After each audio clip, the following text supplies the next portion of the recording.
الحمد للہ رب العالمین والعاقبۃ للمتقین والصلاة والسلام علی سید المرسلین۔ ناظرین کرام السلام علیکم ورحمۃ اللہ وبرکاتہ۔ ایمانی صفات کا عنوان لے کر آپ کی خدمت میں حاضر ہوں۔ ایمانی صفات کے تعلق سے وہ احادیث آپ کے سامنے پیش کر رہا ہوں جس میں غصہ پی جانے کی فضیلت ہے، اور جو اپنے غصے کو نہیں پیتے اور اس کے جو برے اثرات نتائج پیدا ہوتے ہیں وہ بھی ذکر کر دیا گیا ہے۔ لیکن آج اس وقت جو حدیث آپ کے سامنے پیش کر رہا ہوں، غصہ پی جانے والے کے لیے بڑی عظیم بشارت ہے، عظیم خوشخبری ہے۔ سنیے اور غور سے سنیے۔ حضرت سہل بن معاذ حضرت معاذ ابن جبل کے صاحبزادے حضرت سہل ہیں۔ وہ روایت کرتے ہیں اپنے والد سعد بن معاذ حضرت معاذ ابن جبل سے، کہتے ہیں کہ ان النبی صلی اللہ علیہ وسلم، اللہ کی نبی صلی اللہ علیہ وسلم نے ارشاد فرمایا، قال من کاظم غیظا، کظم کہتے ہیں پی جانا، گھونٹ پی جانے کو کظم کہتے ہیں۔ اور جو جملہ استعمال کیا گیا ہے غصے کے لیے، جو آدمی غصے کو پی جاتا ہے، غصے کا گھونٹ پی جاتا ہے، اس کے گلے میں ہی گھٹ کر رہ جاتا ہے، دل میں ظاہر نہیں ہوتا۔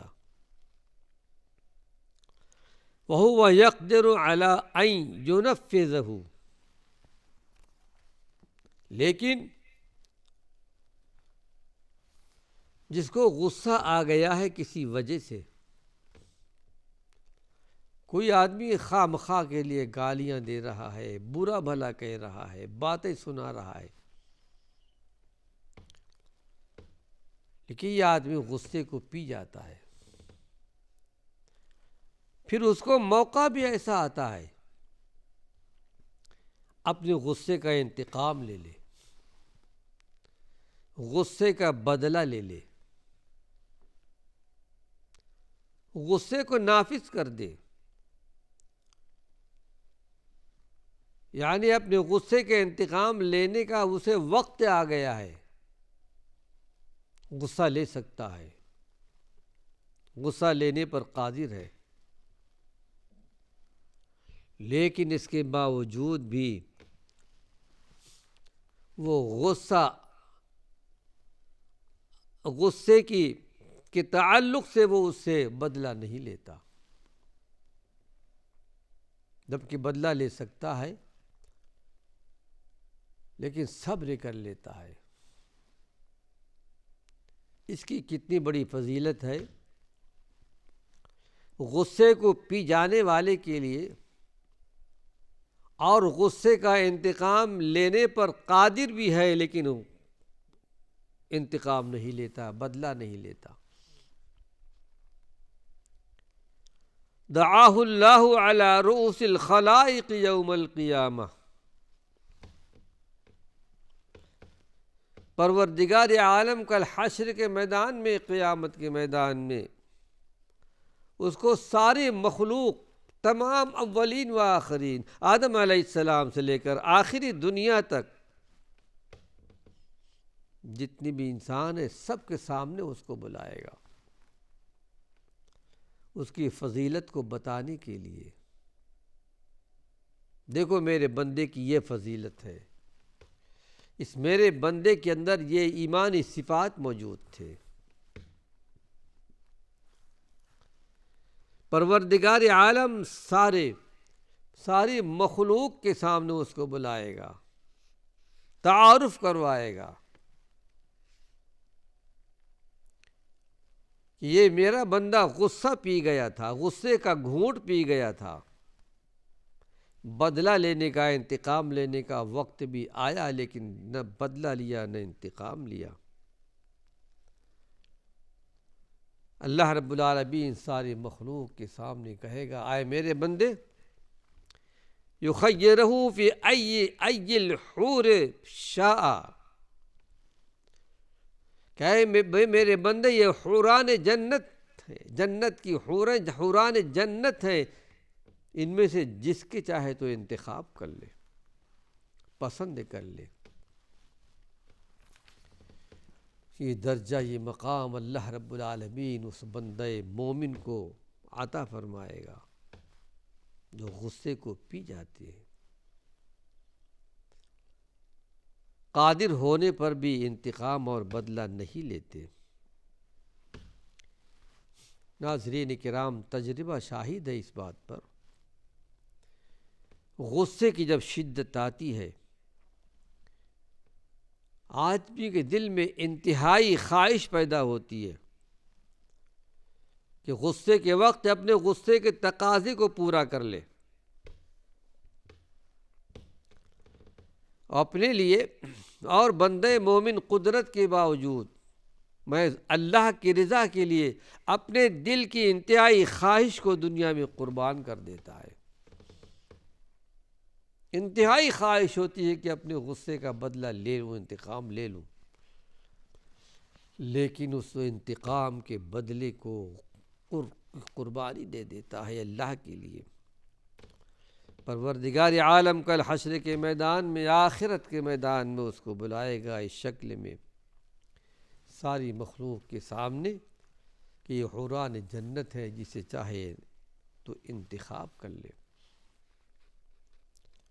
کتنا بڑا درجہ، کتنا بڑا مقام ہے۔ تاریخ میں ہمیں یہ بات ملتی ہے علی رضی اللہ عنہ کی، کہ ایک مرتبہ غالباً جہاد کے موقع پر کسی کافی پر آپ سوار تھے، محاربہ چل رہا تھا، مقابلہ چل رہا تھا، لیکن غصے سے اس نے علی رضی اللہ عنہ پر تھوک دیا۔ علی رضی اللہ عنہ اس وقت ہٹ گئے، کہا دیکھ اب تک تو میں اللہ کے لیے لڑ رہا تھا، لیکن اب تو نے میرے اوپر تھوک دیا ہے، اس میں میرے نفس کا معاملہ آ گیا ہے، چاہتے تو اور بدلہ لیتے کہ اس نے میرے اوپر تھوکا ہے، قادر ہوتے ہوئے بھی علی رضی اللہ عنہ نے اس سے بدلہ نہیں لیا اور اپنے ہتھیار کو، تلوار کو، جو بھی رہا وہ روک لیا کہ اپنے نفس کے لیے میں تجھ سے نہیں لڑتا، میری لڑائی تو اللہ کے لیے تھی، میرا مقابلہ اللہ کے لیے تھا۔ یہ اللہ والوں کی دنیا تھی ناظرین کرام، ایمانی صفات کے حاملین میں سے تھے۔ آئیے ایک حدیث اور آپ کے سامنے پیش کر رہا ہوں۔ جامع الشعب الایمان بڑی معروف کتاب ہے امام بیہقی رحمۃ اللہ علیہ کی۔ امام بیہقی رحمۃ اللہ علیہ سن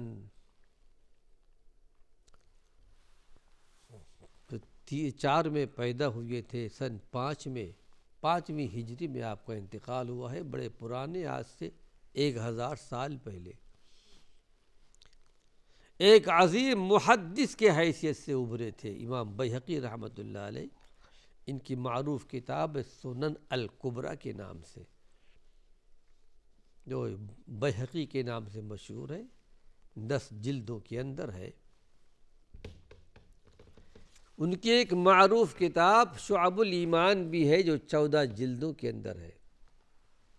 اس میں ساری احادیث اللہ کے پیارے پیغمبر کی ایمان کے کتنے شعبے ہیں وہ ساری چیزیں وہاں پر بیان کی گئی ہیں. ایک حدیث آپ کے سامنے پیش کر رہا ہوں انس بن مالک رضی اللہ عنہ کی. انس بن مالک رضی اللہ عنہ ارشاد فرماتے ہیں کہ ان رسول اللہ صلی اللہ علیہ وسلم، اللہ کے نبی صلی اللہ علیہ وسلم نے ارشاد فرمایا، قال من خزن لسانہ، آپ نے ارشاد فرمایا کہ جو کوئی اپنی زبان کو بدگوئی سے، بیہودہ باتوں سے، ہر قسم کے جھوٹ سے، بہتان سے، الزام سے، چغلی سے، ہر تمام چیزوں سے جو اپنی زبان کی حفاظت کر لیتا ہے، ستر اللہ عورتہ، وہ پروردگار عالم اس کی پردہ پوشی کرے گا، اللہ اس کے عیبوں کو چھپائے گا. ظاہر ہے کہ اللہ رب العالمین کی ذات ستار العیوب ہے، عیبوں کو چھپا لیتا ہے،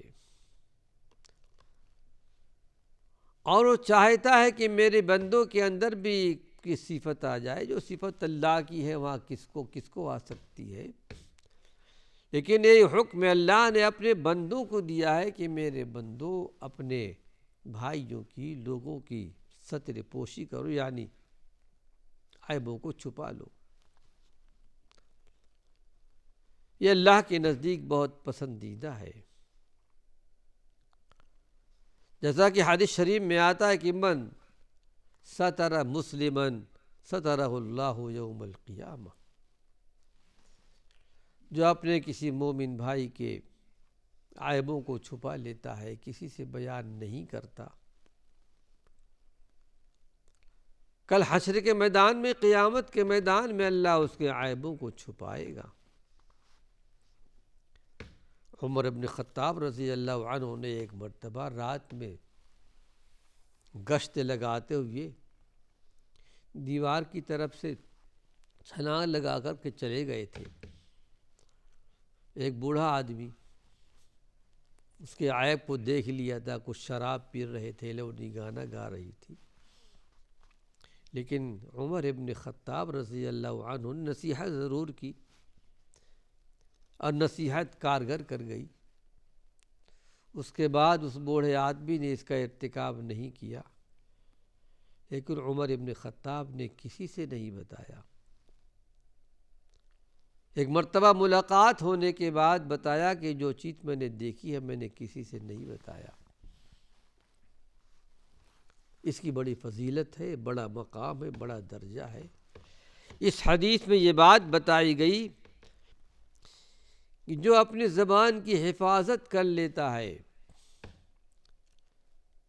کسی کے عیبوں کو بیان نہیں کرتا، زبانی سے بیان کرے گا، غیبت نہیں کرتا، اس کا صلہ اللہ کی طرف سے یہ ملتا ہے کہ پروردگار عالم اس کے عیبوں کو چھپا لے گا. جیسا کہ قیامت کے دن پروردگار عالم اپنے ایک بندے کے کندھے پر اپنا بازو رکھے گا، کیسا رکھے گا وہ اللہ ہی جانتا ہے. جو بات ہمارے نبی نے بتا دی ہے اس پر ایمان لانا ضروری ہے. اللہ رب العالمین یاد کرائے گا، اذکر کذا و کذا، اذکر کذا و کذا، دیکھ تو نے فلاں گناہ کیا، فلاں گناہ کیا، فلاں گناہ کیا. بندہ اقرار کرے گا، لیکن وہ بندہ مومن ہوگا، موحد ہوگا، فرائض کی پابندی کیا ہوگا، کچھ غلطیاں ہوئیں. اللہ رب العالمین فرمائے گا میرے بندے دنیا کے اندر میں نے ستر کیا تھا، تیرے عیبوں کو چھپایا تھا، جا آج بھی میں تیرے عیبوں کو چھپاتا ہوں، میری رحمت سے جنت میں چلے جاؤ۔ یہ اللہ کی رحیمی اور کریمی ہے۔ تو اللہ کے پیارے پیغمبر نے ارشاد فرمایا، جو اپنی زبان کی حفاظت کر لیتا ہے، بدگوئی نہیں کرتا، اللہ اس کے عیبوں کو چھپائے گا۔ وَمَنْ كَفَّ غَضَبَهُ كَفَّ اللَّهُ عَنْهُ عَذَابَهُ يَوْمَ الْقِيَامَةِ۔ سبحان اللہ، کیا بڑی بات بیان فرمائی آپ نے۔ جو اپنے غصے کو روک لیتا ہے، غصے پر قابو رکھتا ہے، کل حشر کے میدان میں، قیامت کے میدان میں، جبکہ ایک طرف جنت ہوگی، دوسری طرف جہنم ہوگی، پروردگار عالم اس کو جہنم کے عذاب سے بچا لے گا۔ غصے کو پی جانے والا، غصے کو روکنے والا، قیامت کے دن اللہ کے عذاب سے بچ جائے گا۔ کتنی بڑی فضیلت ہے، کتنا بڑا مقام ہے۔ آگے ایک بات آپ نے ایک اور بات بتائی، وَمَنْ اعْتَذَرَ إِلَى اللَّهِ قَبِلَ اللَّهُ عُذْرَهُ۔ جو بندے مومن اللہ کے جناب میں، اللہ کے حضور میں معذرت کر لے، جھک جائے، پشیمان ہو، نادم ہو، شرمندہ ہو اپنے گناہوں پر، پروردگار عالم اس کی مغفرت کر دیتا ہے۔ بڑی عظیم بات بیان کی گئی ہے۔ انبیاء علیہم السلام کے علاوہ کوئی معصوم دنیا میں نہیں پیدا ہوا، نہ قیامت تک کوئی پیدا ہوگا۔ ناظرین کرام، جو حدیث میں نے بیان کی ہے، تھوڑی سی مختصر تشریح رہ گئی ہے، اللہ نے چاہا اپنے اگلے درس میں پیش کروں گا۔ وآخر دعوانا ان الحمد للہ رب العالمین۔